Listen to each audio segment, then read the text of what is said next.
plus, bien sûr, une autre région durement touchée par ces inondations printanières, c'était la Beauce, où je retrouve tout de suite mon camarade Pierre-Antoine Gosselin.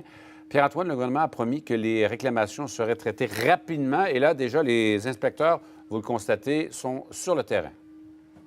Ouais, et dès notre arrivée ici à Sainte-Marie, en Beauce, on a croisé un inspecteur qui travaille en sous-traitance pour le ministère de la Sécurité publique, même que depuis notre arrivée, donc on en a croisé deux, imaginez. Alors, un nous mentionne hors caméra qu'il y a beaucoup de travail à faire ici à Sainte-Marie parce que les dommages ont été vraiment considérables. Vous savez, c'était il y a un mois environ ici, les eaux de la rivière Chaudière qui ont carrément envahi le centre-ville de la municipalité. Alors, autant les commerces que les résidences, plus de 800 personnes ont été touchées donc par cette crue des eaux historique ici en Beauce. Alors, on procède à l'évaluation et j'ai rencontré une dame ce matin qui d'ailleurs m'a dit, l'inspecteur est venu la semaine dernière, on n'a toujours pas de permis de construction présentement pour pouvoir retaper notre maison. Alors, on a fait le gros du nettoyage et maintenant, on est en attente. En attente de quoi?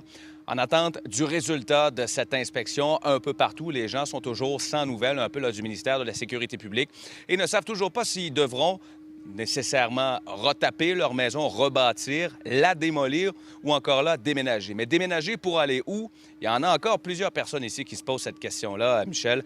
Je vous invite à entendre Danielle Lachance, une sinistrée que j'ai rencontrée ce matin qui, elle, en ce moment, a érigé une roulotte là, dans sa cour parce qu'elle ne peut plus habiter sa maison présentement.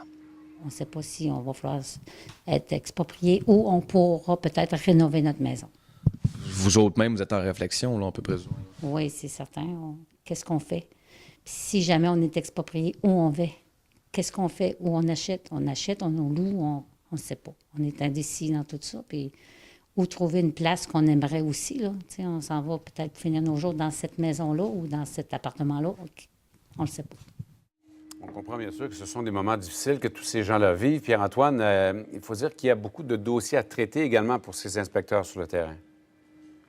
Oui, pour faire suite à ce que vous venez de dire, on dit que le moral est un peu mieux qu'il l'était il y a un mois, mais les gens vraiment nous disaient, entre autres, qu'ils pleuraient vraiment à tous les jours. Vous parlez de demandes nombreuses. Elles le sont quand même. 1323 nombre de dossiers qui ont été ouverts pour un programme d'aide financière de la part du ministère de la Sécurité publique et les endroits les plus touchés. Sans surprise, Sainte-Marie avait 754 demandes, Vallée-Jonction 125, Scott 226 et Beauceville 126. On parle vraiment des endroits qui ont été les plus durement touchés par ces inondations ce printemps. Il faut rappeler, Pierre-Antoine, qu'il y a beaucoup de gens qui ont été inondés, bien sûr sur la Beauce, mais ce sont des secteurs qui n'avaient jamais été inondés auparavant, dans une situation exceptionnelle là-bas. Merci, Pierre-Antoine. On vous retrouvera cet après-midi aussi avec d'autres réactions de gens sur place, alors qu'on suivra tout ça sur les ondes de LCN.